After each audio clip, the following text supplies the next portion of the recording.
Hello student, आप सभी को स्वागत है कैंप विजुअल में। तो आज का लेक्चर में हम डिस्कस करेंगे जो संबलपुर यूनिवर्सिटी का 2019 का एमएससी एंट्रेंस क्वेश्चन। तो ये वीडियो आपको देखना जरूरी है क्योंकि इस वीडियो में मैं पूरे जो क्वेश्चन है 2019 का वो डिस्कस करूंगा। तो ये देख के आपको एक अंदाजा आज आएगा कि जो 2020 में किस टाइप का क्वेश्चन पूछ सकते हैं। तो ये आपके लिए बहुत इम्पोर्टेंट है। उसके अकॉर्डिंग आप क्या कर सकते हैं, आपका जो अकॉर्डिंग टू प्लानिंग आप स्ट्रेटेजी और प्लान करके अकॉर्डिंग टू प्रिपेयर करेंगे फॉर द एंट्रेंस एग्जाम 2020। तो इसमें मैं क्या करूंगा कि जो प्रीवियस ईयर का क्वेश्चन है वो डिस्कस करूंगा और उसके रिलेटेड जो जो कॉन्सेप्ट आएंगे उसको मैं पूरे डिटेल्स में यहाँ पर डिस्कस कर लूंगा। तो ये आपको बहुत इम्पोर्टेंट है। तो चलिए स्टार्ट करते हैं 2019 का क्वेश्चन नंबर 1। तो क्वेश्चन नंबर 1 क्या था आप देख सकते हैं स्क्रीन पे।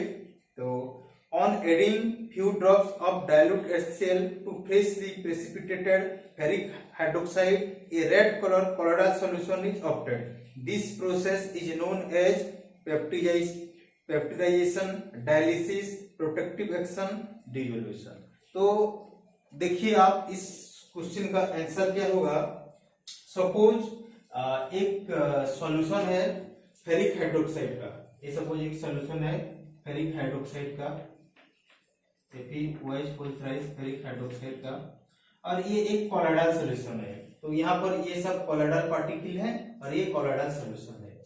सपोज अब अभी क्या करते हैं, सपोज इसको अभी क्या हुआ, ये सपोज ये अनस्टेबल हो गया और सपोज इसको हम क्या करते हैं थोड़ा सेंट्रीफ्यूज कर देते हैं। तो सेंट्रीफ्यूज करने से क्या होगा, जो कोलोइडल पार्टिकल सब एक नीचे आके बैठ जाएंगे। ठीक है, तो ये जो नीचे आके बैठ गए हैं तो इसको बोलते हैं प्रोसेस को कोआगुलेशन। इंपोर्टेंट, जो कोआगुलेशन क्या है, जो कोलोइडल पार्टिकल जो सेटल डाउन हो जाएंगे उसको बोलते हैं कोआगुलेशन। तो ये ड्यू टू सेंट्रीफ्यूज करके भी हम कर सकते हैं।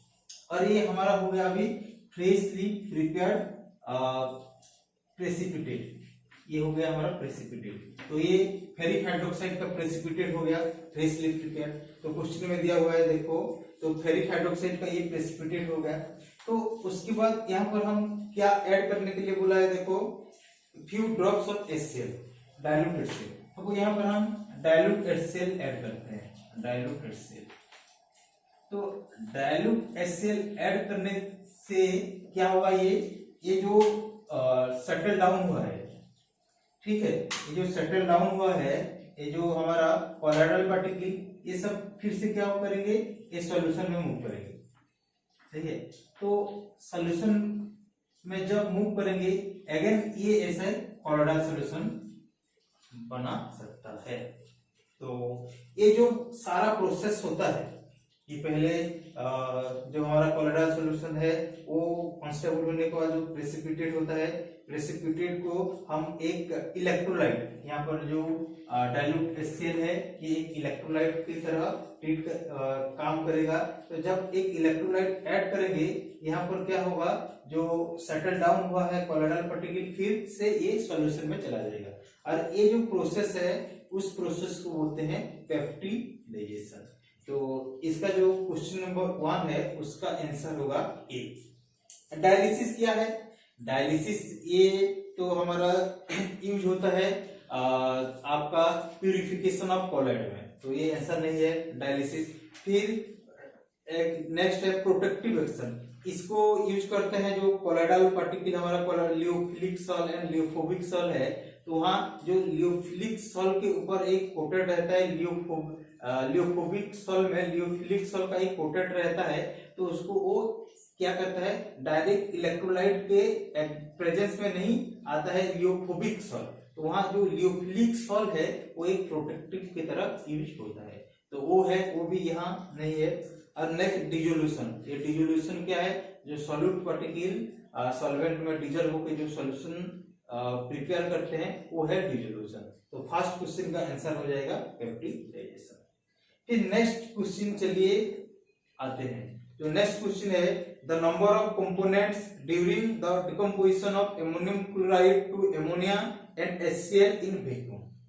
तो इसका आंसर क्या होगा, तो जो अमोनियम क्लोराइड है ये डिकम्पोज होके क्या होगा, अमोनियम क्लोराइड जो है ये डिकम्पोज होके हो जाएगा NH3NHCl। सही है। तो यहाँ पर देखो हमारा जो नंबर ऑफ कंपोनेंट के लिए एक फॉर्मूला है हमारा C, number of component C equal to N minus E। N है नंबर ऑफ कॉन्स्टिट्यूएंट, ये जो केमिकल रिएक्शन में कॉन्स्टिट्यूएंट कितना है, और E है number of restriction reaction, restriction reaction कितना है। तो यहाँ पर देखो जो अमोनियम क्लोराइड में दो कंडीशन होता है, एक तो कंडीशन क्या होता है, जो प्रेशर ऑफ NH3 और प्रेशर ऑफ HCl सेम हो जाएगा, एक कंडीशन। और दूसरा कंडीशन होता है pressure of ammonia is not equal to pressure of HCl। सही है। तो यहाँ पर जो क्वेश्चन पूछा है देख सकते हैं आप, यहाँ बोला है जो डिकम्पोजिशन हो रहा है इन वैक्यूम पे हो रहा है। वैक्यूम मतलब यहाँ पर हमारा कंटेनर नहीं है, वैक्यूम मतलब यहाँ पर क्या होगा, pressure of NH3 is not equal to pressure of HCl। अगर वो क्लोज कंटेनर होता वहां पर प्रेशर सेम रहता तब pressure of NH3 is equal to pressure of HCl होता। तो जो कंडीशन एग्जाम में दिया हुआ है वो ये है, तो उस कंडीशन को हम लिखते हैं। तो यहाँ पर देख सकते हैं N कितना है, नंबर ऑफ कॉन्स्टिट्यूएंट, तो अमोनियम क्लोराइड 1, NH3 है 1 और HCl है। तो यहाँ पर नंबर ऑफ कॉन्स्टिट्यूएंट कितना हो गया 3 माइनस E क्या है, नंबर ऑफ रेस्ट्रिक्शन रिएक्शन। तो नंबर ऑफ रेस्ट्रिक्शन रिएक्शन क्या है, कितना है, यहाँ पर ओनली एक ही रिएक्शन है तो ये तो नहीं हो रहा है, तो ये E कितना हुआ यहाँ पर 1। तो ओवरऑल आंसर आ जाएगा आपका 2। अगर यहाँ पर प्रेशर दोनों का इक्वल होगा तो यहाँ पर आंसर क्या आएगा, यहाँ पर सेम रहेगा, नंबर ऑफ कॉन्स्टिट्यूएंट 3 और नंबर ऑफ रेस्ट्रिक्शन रिएक्शन, ये तो एक रिएक्शन है, उसके बाद और एक कंडीशन आ रहा है हमारा जो pressure of NH3 is equal to pressure of HCl। तो यहाँ पर दो कंडीशन आ रहा है, तो यहाँ पर 2 तो 1। और ये जो क्वेश्चन है ये IIT एग्जाम में बहुत बार आ चुका है ये वाला क्वेश्चन, और नेट गेट में भी ये क्वेश्चन आता है, तो आपको अच्छे से देखना है ये वाला क्वेश्चन को। सही है। तो नेक्स्ट क्वेश्चन जो है चलिए देखते हैं नेक्स्ट क्वेश्चन।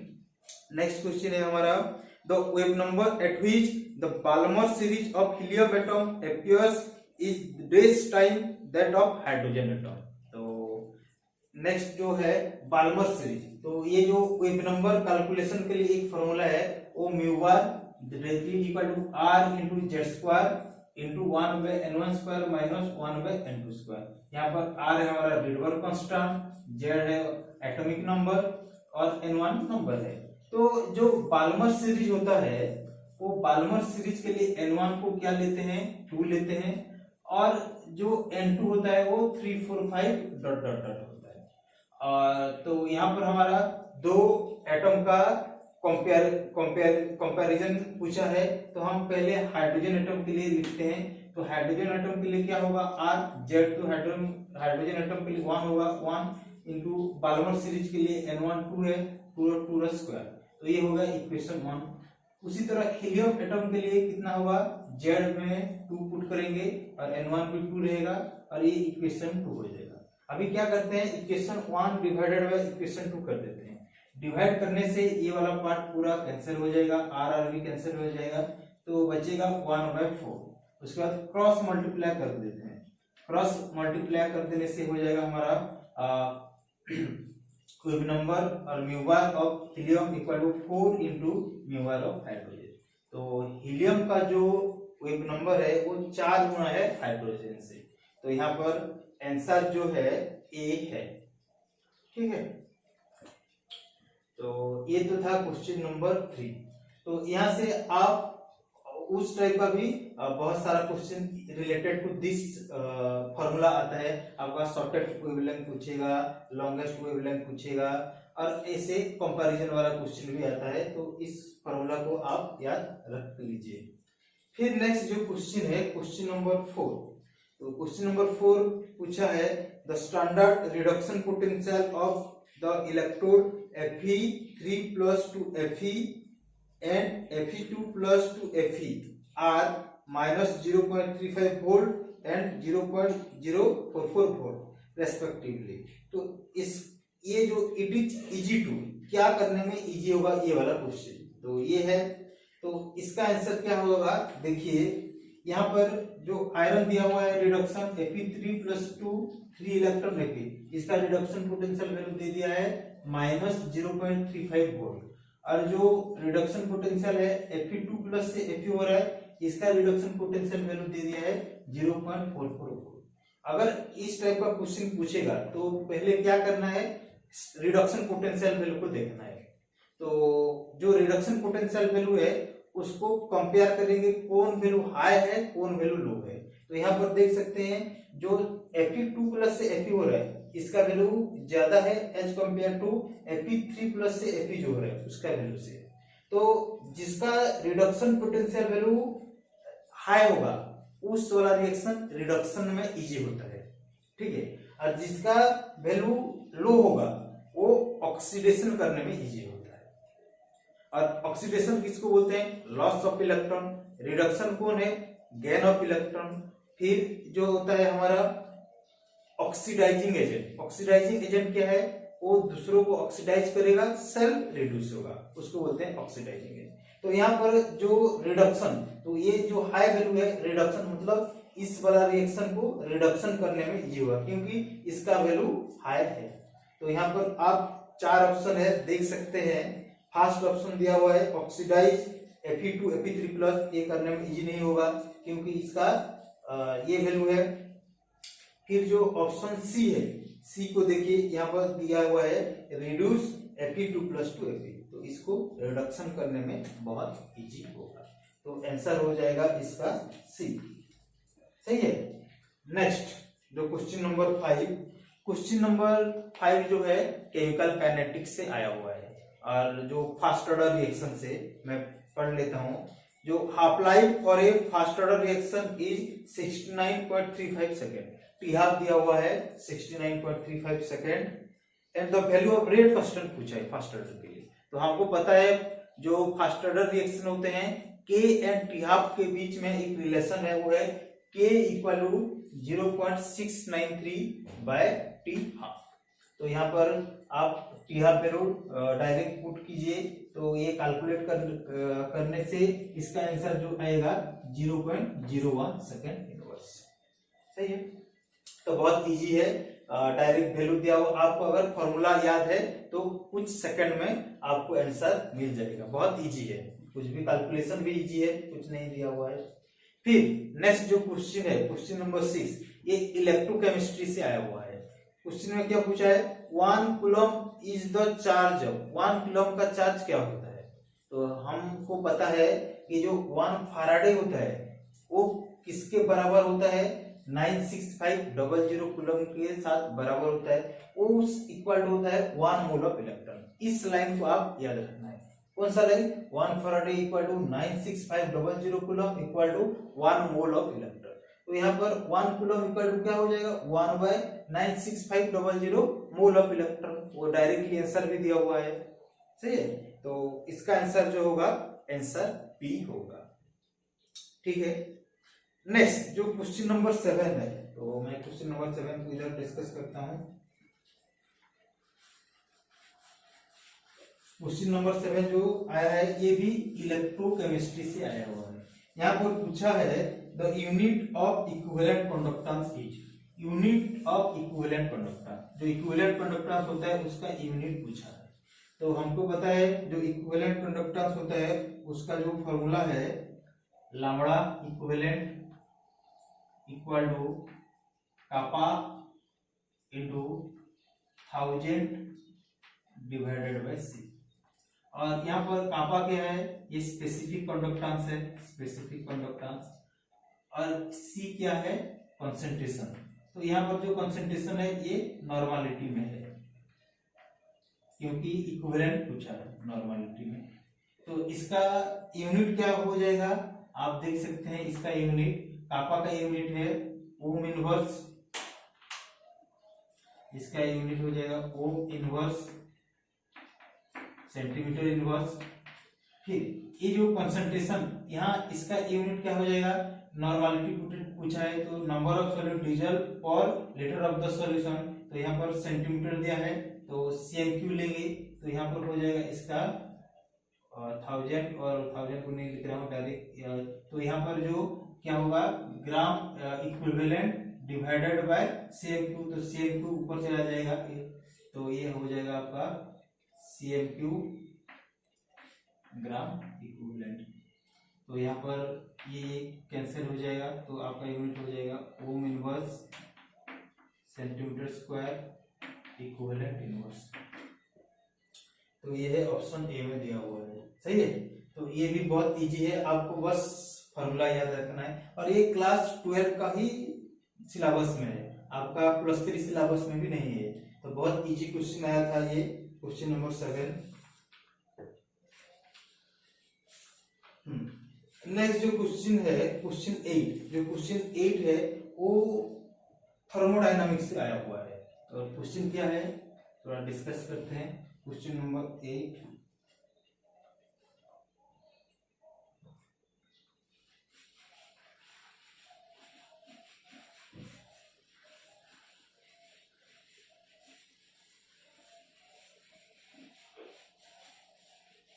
तो क्वेश्चन नंबर 8 क्या है, थर्मोडायनामिक्स से आया हुआ है। और क्या पूछा है देखिए, for a free isothermal expansion of A gas occupying an initial volume v, which of the following relation holds good. तो जो फ्री एक्सपेंशन होता है, तो पहले तो दिया है ये आइसोथर्मल प्रोसेस है, ठीक है।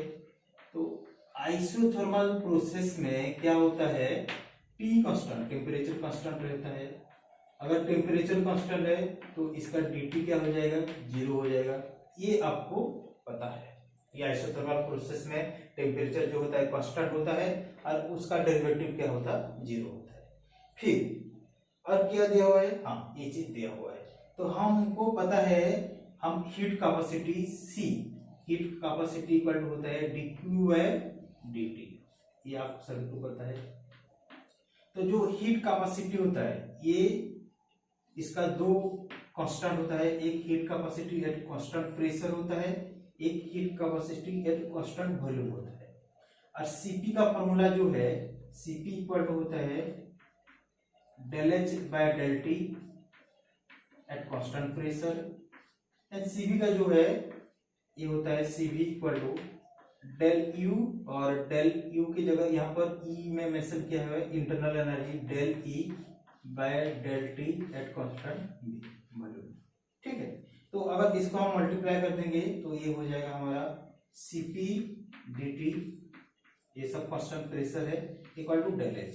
तो यहाँ आप देख सकते हैं, यहाँ जो आइसोथर्मल प्रोसेस में dt और डेल्टा T क्या है, 0 है, तो ये वैल्यू अगर 0 हो जाएगा तो हमारा del H वैल्यू क्या हो जाएगा, 0 हो जाएगा। तो फर्स्ट ये है कि यहाँ पर del H वैल्यू क्या हो जाएगा, 0 हो गया। फिर इस इक्वेशन से क्या होगा, ऐसे Cv dt, तो Cv dt equal to del E, फिर T 0 है तो यहाँ पर ये भी 0 हो जाएगा। तो del E and del H 0 हो जाता है इन आइसोथर्मल प्रोसेस। तो आइसोथर्मल प्रोसेस में delta H and del E 0 होता है। फिर नेक्स्ट और एक चीज है वर्क डन। तो ये आपको याद रखना है, अगर वर्क डन हो रहा है फ्री एक्सपेंशन में, तो हमको W इक्वल टू पता है, फॉर्मूला होता है W equal to -P external into dt। तो यहाँ पर जो फ्री एक्सपेंशन है, तो यहाँ पर फ्री एक्सपेंशन में क्या होता है, P एक्सटर्नल 0 के बराबर हो जाता है, क्योंकि वहां पर कुछ भी प्रेशर एक्सटर्नल प्रेशर जरूरत नहीं होता है, ये फ्री एक्सपेंशन हो रहा है। तो अगर P एक्सटर्नल 0 हो जाएगा तो यहाँ पर W का वैल्यू भी 0 हो जाएगा। तो यहाँ पर तीन value delta H equal to 0, delta E equal to 0 and W equal to 0, और तीनों क्या हो रहा है, बराबर हो रहा है। तो ये आपका आंसर C हो जाएगा। यहाँ पर del H equal to del E equal to W, तो आंसर हो जाएगा del H equal to del E equal to W. ठीक है, और ये फर्स्ट लॉ से भी कर सकते हैं ये वाला क्वेश्चन। ठीक है, नेक्स्ट जो क्वेश्चन है फिर से ये वाला क्वेश्चन जो केमिकल काइनेटिक्स से दिया हुआ है और बहुत इजी है, देखना ये वाला question.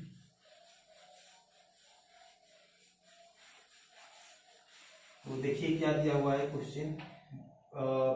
Below are given some plots relating to the order of a reaction, find out which of them represents zero order reaction. तो ग्राफ दिया हुआ है, पूछा है कौन सा मैच कर रहा है जीरो ऑर्डर रिएक्शन के लिए। तो हमको पता है जो जीरो ऑर्डर रिएक्शन होता है, सपोज ए केमिकल रिएक्शन है, ए गिव राइज टू प्रोडक्ट, तो रेट इक्वल टू जो होता है, रेट इक्वल टू के इंटू ए, इसका पावर क्या होता है जीरो। तो ये जीरो ऑर्डर रिएक्शन होता है, और के तो हमारा रेट कांस्टेंट है, तो ये वैल्यू अगर जीरो हो जाएगा तो ओनली के हो जाएगा। तो यहाँ आप देख सकते हैं जो रेट है this is independent upon concentration. तो रेट क्या है, कंसंट्रेशन के साथ बिल्कुल भी डिपेंड नहीं कर रहा है। तो इसका ग्राफ क्या होगा, अगर हम प्लॉट करेंगे इसका ग्राफ रेट वर्सेस कंसंट्रेशन के साथ, तो आप देख सकते हैं रेट है जो ये इस टाइप का जाएगा, क्योंकि कंसंट्रेशन बढ़ने से कमने से रेट का कुछ फर्क नहीं पड़ रहा है। तो इसका ग्राफ हो जाएगा इस टाइप का। तो ये है आंसर 1 में होगा। ठीक है, ये बहुत इजी क्वेश्चन है। तो यहाँ से आप देख सकते हैं जो केमिकल काइनेटिक्स से दो इजी क्वेश्चन अभी तक पूछ चुका है। फिर जो नेक्स्ट क्वेश्चन है क्वेश्चन नंबर 10, ये थोड़ा न्यूक्लियर केमिस्ट्री से क्वेश्चन आया हुआ है। तो बहुत इजी है, अल्फा एंड बीटा डिके वाला क्वेश्चन पूछा है, और पूछा है कि the successive emission of 2 alpha and 2 beta particles from रेडन nucleoid results, इसमें क्या होगा। तो देखते हैं, आपको पता है अल्फा पार्टिकल एमिशन होने से क्या होता है, एटॉमिक नंबर 2 डिक्रीज होता है और मास नंबर 4 डिक्रीज होता है, और एक बीटा पार्टिकल लॉस होने से मास नंबर 1 इंक्रीज होता है, सॉरी एटॉमिक नंबर 1 इंक्रीज होता है, no any changes in mass number. तो इसका जो क्वेश्चन है आप देख सकते हैं, दिया हुआ है रेडन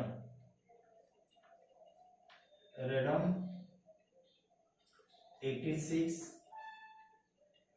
220। तो एक अल्फा पार्टिकल पहले रिमूव कर देते हैं। अल्फा पार्टिकल मतलब हीलियम 24। तो यहाँ से एटॉमिक नंबर 2 रिड्यूस करेंगे और मास नंबर 4 रिड्यूस करेंगे, क्योंकि अल्फा पार्टिकल लॉस हो रहा है। तो यहाँ पर एटॉमिक नंबर अगर 2 रिड्यूस करेंगे तो एटॉमिक नंबर क्या आएगा, यहाँ पर 84 एटॉमिक नंबर किसका है, पोलोनियम, यू हो जाएगा पोलोनियम। फिर मास नंबर 4 डिक्रीज हो जाएगा, तो ये हो जाएगा 2016। फिर और एक अल्फा पार्टिकल लॉस करते हैं, तो फिर हीलियम 24। तो हीलियम 2 मतलब फिर से एटॉमिक नंबर 2 डिक्रीज हो जाएगा, तो ये एटॉमिक नंबर क्या हो जाएगा 82, और 82 है लेड का। फिर मास नंबर 4 रिडक्ट हो जाएगा, तो ये हो जाएगा 2012। ठीक है, ये 2 अल्फा पार्टिकल हो जाएगा। फिर अभी एक बीटा पार्टिकल रिड्यूस करते हैं, बीटा पार्टिकल -1 बीटा 0। तो यहाँ पर क्या होगा, एक मास नंबर इंक्रीज होगा, और सॉरी एटॉमिक नंबर 1 इंक्रीज होगा, no changes in mass number. तो एक एटॉमिक नंबर बढ़ने से क्या हो जाएगा 83, और 83 है हमारा बिस्मथ। फिर मास नंबर तो कुछ चेंज नहीं होगा, तो ये हो जाएगा 2012।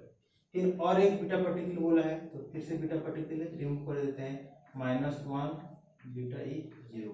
तो यहाँ से फिर से एटॉमिक नंबर 1 इंक्रीज कर देते हैं, तो 84।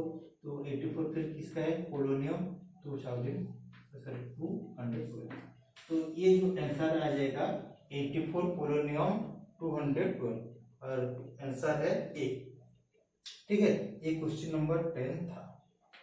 नेक्स्ट जो क्वेश्चन है क्वेश्चन नंबर 11 क्वेश्चन जो आया हुआ है कॉन्जुगेट एसिड बेस पेयर से आया हुआ है। तो पूछा है which of the following pairs correspond to soft base pair. तो ये वाला क्वेश्चन भी देख लेते हैं, सॉफ्ट बेस क्या होता है।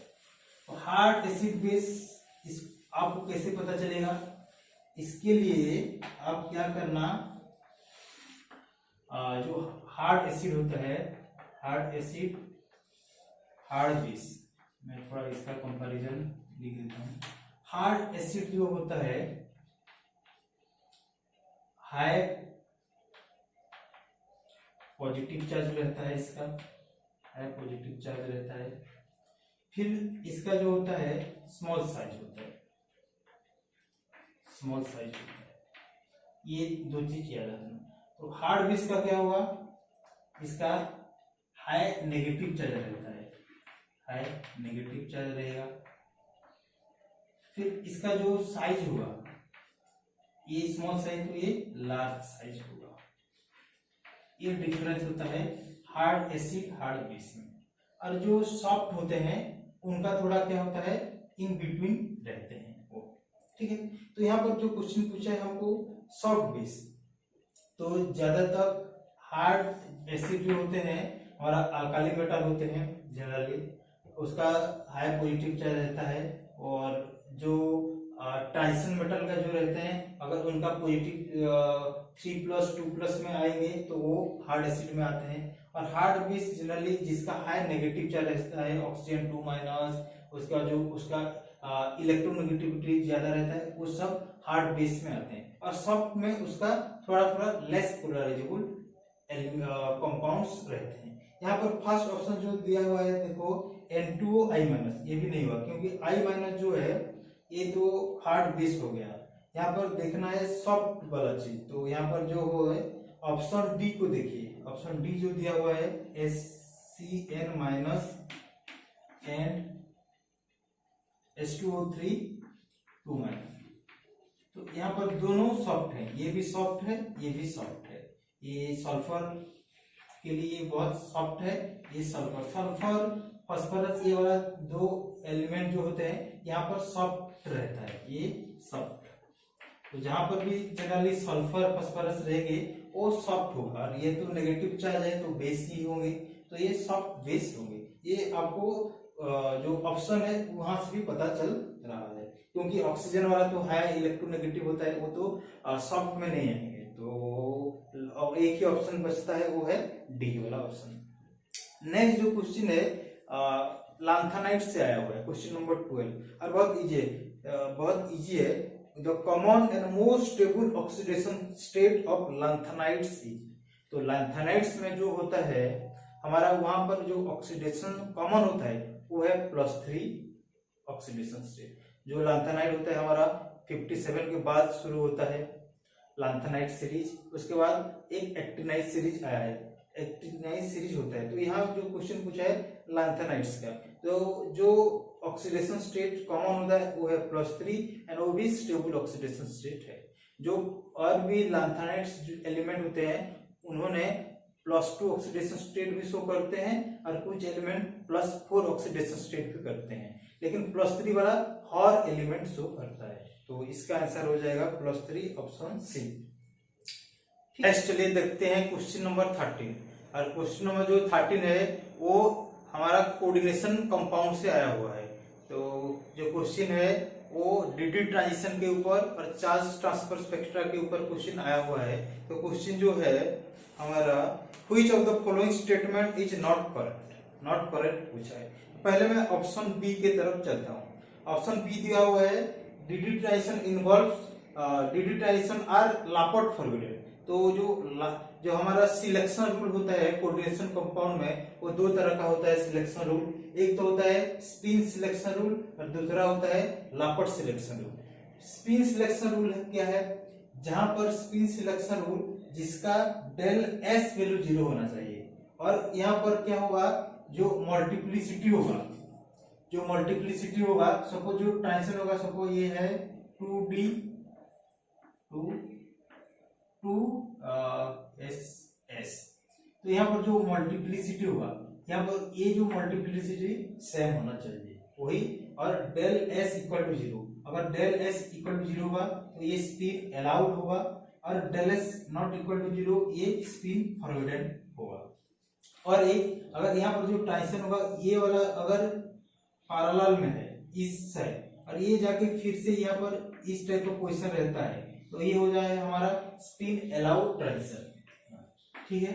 अगर यहाँ पर जो डी ट्रांजिशन होगा, डी है, ये हमारा डी है, तो यहाँ जो इलेक्ट्रॉन का पोजीशन है, यहाँ अगर ये ट्रांजिशन होकर ऊपर जाएगा तो ये ऑब्वियसली इसका पोजीशन एंटी पैरेलल होगा।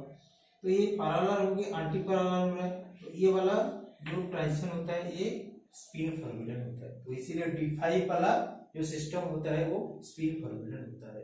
तो ज्यादातर ध्यान देना, जो मल्टीप्लिसिटी अगर सेम है तब ये स्पिन अलाउ होता है। अगर हम 3D से 2S करें तो ये वाला नॉट अलाउ, क्योंकि यहाँ पर मल्टीप्लिसिटी है जो है डिफरेंट है। और लापर्ट सिलेक्शन रूल क्या है, यहाँ पर जो ऑर्बिटल है, यहाँ पर S से P वाला ट्रांजिशन अलाउड है, S से D वाला ट्रांजिशन अलाउड है, लेकिन अगर सेम ऑर्बिटल के साथ ट्रांजिशन हो रहा है, सपोज D D S है, ये वाला क्या है, लापर्ट फॉरबिडन है। तो ये वाला है लापर्ट फॉरबिडन, और ये जो ट्रांजिशन है लापर्ट अलाउड है। ठीक है, ये है स्पिन सिलेक्शन। तो यहाँ पर जो हो रहा है दोनों पॉसिबल हो रहा है, लापर्ट अलाउ भी हो रहा है, लापर्ट फॉरबिडन भी हो रहा है। तो ऑप्शन बी एंड सी दोनों करेक्ट है। फिर ऑप्शन डी की तरफ चले, तो डी वाला बोला है molar extinction coefficient of charge transfer transition is much more than that of D transition. तो चार्ज ट्रांसफर स्पेक्ट्रा क्या होता है, मैं थोड़ा समझा देता हूँ। यहाँ पर चार्ज ट्रांसफर स्पेक्ट्रा, यहाँ पर कलर स्पेक्ट्रा चूज करने के लिए एक चार्ज ट्रांसफर स्पेक्ट्रा होता है। वहां पर क्या होता है, वहां पर आपका मेटल एक रहता है और लिगैंड रहता है। तो जो इलेक्ट्रॉन मेटल से लिगैंड तक ट्रांसफर होता है एंड लिगैंड से मेटल तक ये जो इलेक्ट्रॉन होता है वो ट्रांसफर होता है, जिसकी वजह से एक कंपाउंड क्या होता है, कलर शो करता है। पहले हमको पता था जहां पर डी ट्रांजिशन होता है वहां पर कलर स्पेक्ट्रा शो करते हैं। और भी कुछ कंपाउंड है जहां पर क्या होता है, due to charge transfer colour spectra show करता है। जैसे हमारा पोटेशियम परमैंगनेट, पोटेशियम डाइक्रोमेट, वहां पर क्या होता है,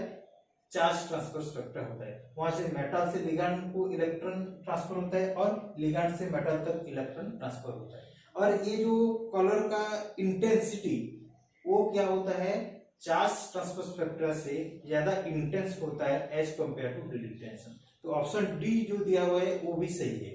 तो जो option B C and D है वो सही है। एंड ऑप्शन ए जो है हमारा जो D transition involve redox process, ये ऑप्शन नॉट करेक्ट है। तो इसका आंसर है ए, क्योंकि उस क्वेश्चन में पूछा हुआ है नॉट करेक्ट।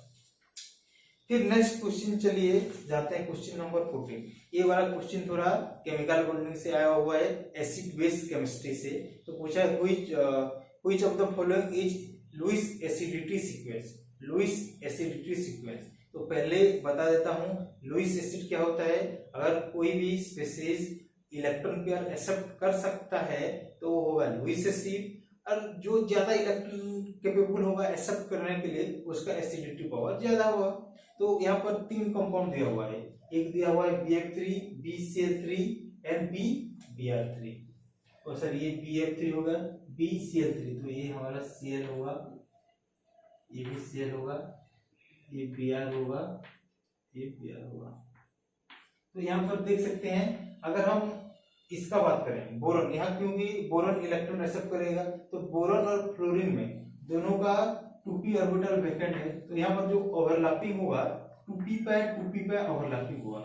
यहाँ पर जो ओवरलैपिंग होगा 2p पे ओवरलैपिंग होगा। अगर ओवरलैपिंग यहाँ पर स्ट्रांग होगा क्योंकि दोनों का साइज सेम है, ऑर्बिटल साइज, ओवरलैपिंग भी स्ट्रांग होगा।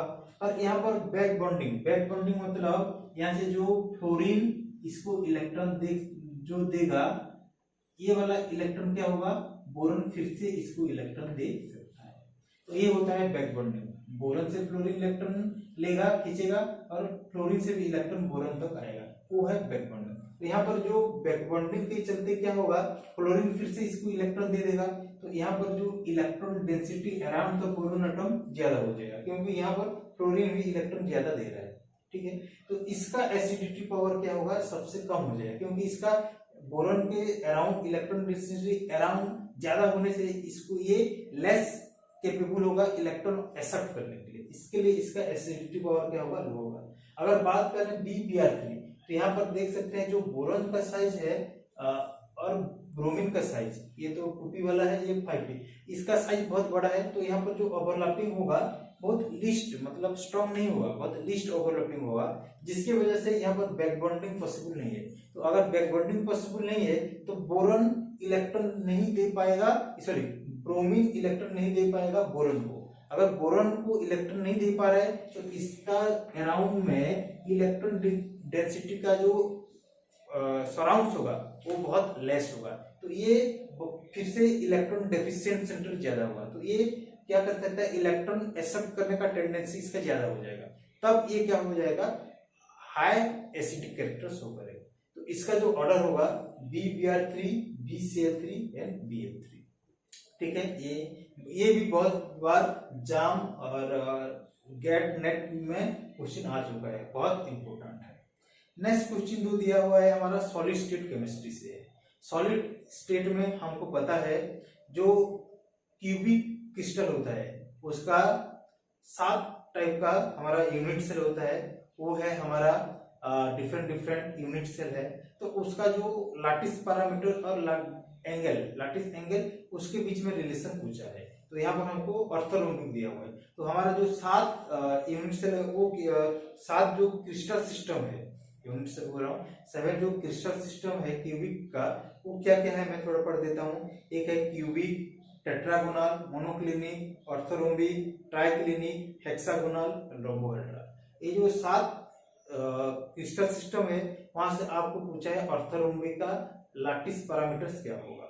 तो यहाँ पर हम ऑर्थोरोम्बिक का बात करें तो ऑर्थोरोम्बिक में क्या होता है, A = B = C। यहाँ जो लैटिस पैरामीटर होता है वो क्या होता है, तीनों अनइक्वल होता है, A ≠ B ≠ C।